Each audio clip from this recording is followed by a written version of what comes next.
Mtoto huyu alikutana na wamama wawili njiani, kisha akapiga goti na kumwomba mwanamke mmoja aweze kukubali kuolewa na baba yake.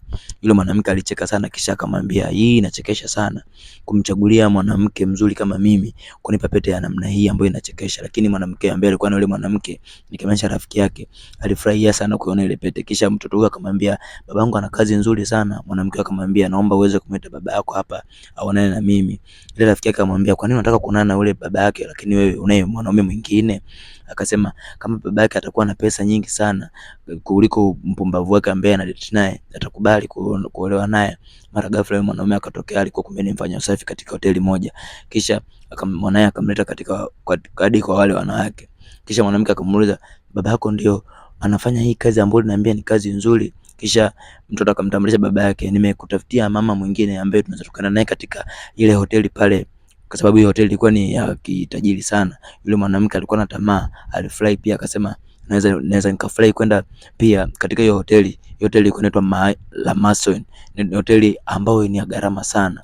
Kisha akamwambia, nafurahia sana nikienda katika hoteli ile. Huyu baba kuonesha kukataa, kwa sababu naye alitamani kwenda katika hoteli. Akamwambia, naomba tupate chakula cha usiku pamoja mimi hapo. Kisha akaomba radhi kwa tabia ya mtoto wake ambaye ameonyesha mbele ya wanawake wale. Kisha akamwambia, nitafurahi sana kukuona katika hoteli. Akaondoka na mwanae.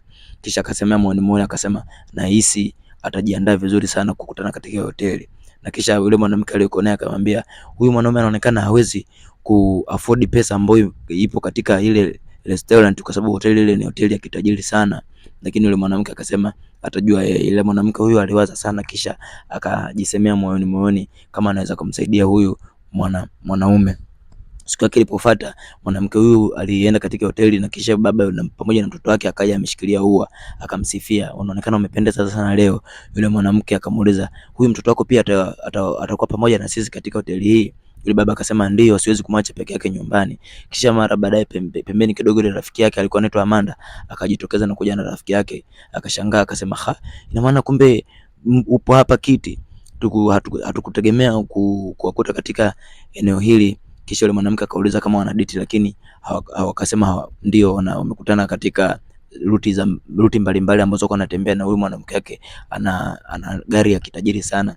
Kisha yule mwanamke akaomba aweze kukaa katika meza ile pamoja. Baada ya hapo, yule mwanaume akaomba na mtoto wake kwamba mtoto anataka aende akacheze, lakini mwanamke yule alionekana kumtamani sana yule mwanaume aliyokuja na Amanda. Mara ghafla akaja mhudumu wa ile bar wa ile restaurant, akaja na wine kidogo. Kisha yule kijana ambaye ni tajiri ambaye alikuwa amekuja na Amanda akasema, ili wine naomba iweke katika glasi ya mtu yoyote hapo. Kisha akasema, nimependa sana hii wine kwa sababu ni nzuri sana. Na kisha yule mwanaume yule mtu wa huduma akaomba oda ya hawa wengine. Mwanamke aliagiza kitu cha gharama sana kiasi kwamba yule baba akashangaa, lakini yeye aliagiza maji. Punde si punde kidogo mwanaume yule akasema, naomba tuenjoy sasa. Kisha yule mwanamke akachukua wine akamwagia rafiki yake. Baada ya kummwagia, akamwambia mwanaume wake, samahani, huyu mwanaume anaweza kaenda kukusafisha vizuri kwa sababu ni mzuri katika kazi ya kusafisha, najua. Yule mwanaume akakubali na kuondoka na yule mwanamke ambaye alikuwa anaitwa Amanda. Wakati huo Kiti alibaki pale na rafiki yake na yule mwanaume wa rafiki yake. Wakaondoka wakaongozana na yule mwanaume kadi sehemu ambayo anaweza kumsafisha. Lakini ghafla kidogo mwanamke huyu alikuwa anaitwa Kiti akajiandaa kwa ajili ya kumtamanisha yule mwanaume, kisha kaomba cheers kugonga na kumsifia mwanaume huyu ambaye amefanikiwa kimaisha. Mwanaume alikubali na kunywa ile wine. Muda sio mrefu kidogo wakawa wanarudi wale wanawake wale jamaa kutoka kusafishana kule, wakakuta hawa kikisi. Kisha yule mwanaume akauliza, mnafanya nini? Lakini huyu Kiti hakuonekana kama kushitushwa na ile kitu. Akasema wewe una wivu tu, kwa sababu wewe una wivu kimaendeleo, huyu jamaa ni tajiri. Ndipo huyu Amanda akamwambia mwanaume yule, huyu hajali kuhusu wewe kama nilivyokuambia. Unaona, hajali kuhusu wewe pamoja na familia yako. Twende nje kuchukua mwanao na kisha muondoke. Baada ya hapo Kiti akaendelea na yule kijana. Kisha akamuuliza, kwa hapa tutaondoka tunaenda wapi? Huko akimsogelea akimpiga kisi. Lakini mara ghafla yule kijana akasema, samahani baby, nimesahau wallet yangu katika gari. Safari naomba nirudi dakika moja. Nenda kuchukua wallet kisha nitarudi. Yule mwanaume akaondoka katika ile meza na kumwacha Kiti peke yake. Alivyoondoka tu mara mhudumu akaja na bili ya ile wine ambao umekunywa pale. Kucheki bili ilikuwa ni kubwa sana. Kisha akasema, mwanaume wangu ameondoka mara moja, ameenda kuchukua wallet katika gari yake, atarudi kisha atalipa.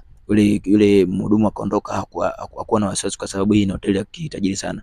Mara akajisemea moyoni mwake, sijui atarudi kweli huyu mwanaume au namna gani, lakini kumbe yule mwanaume aliondoka na kaenda kuungana na wale kina Amanda pamoja na yule baba mwenye mtoto, kisha akamwambia hey, inakuaje? Kisha kumbe hawa walikuwa wamefanya ujanja ili waweze kumseti yule kiti, kwa sababu huyu mwanamke aligundua kwamba ile kiti hayuko serious na huyu jamaa, anataka kumtumia tu na kutumia pesa zake. Kisha huyu mwanaume akauliza, kwani nyinyi mnafahamiana na pia mdeti? Ndio, akakubali, akasema sisi hatudeti. Yule mwanamke akafurahi sana kukutana na baba, inaonekana wazi kwamba alikuwa ameshaanza kumpenda na amekubali. Ndipo yule mama akauliza, kitu umemwacha wapi? Yule baba akajibu, atakuwa anaosha madishi kule katika hoteli kwa sababu hana pesa kulipa. Ndipo yule mtoto akatoa pete yake pia, akamwambia tafadhali naomba uolewe na baba yangu. Yule Amanda akafurahia sana, akasema hii ni nzuri, kisha akashukuru, akafurahi sana kupewa pete na yule binti.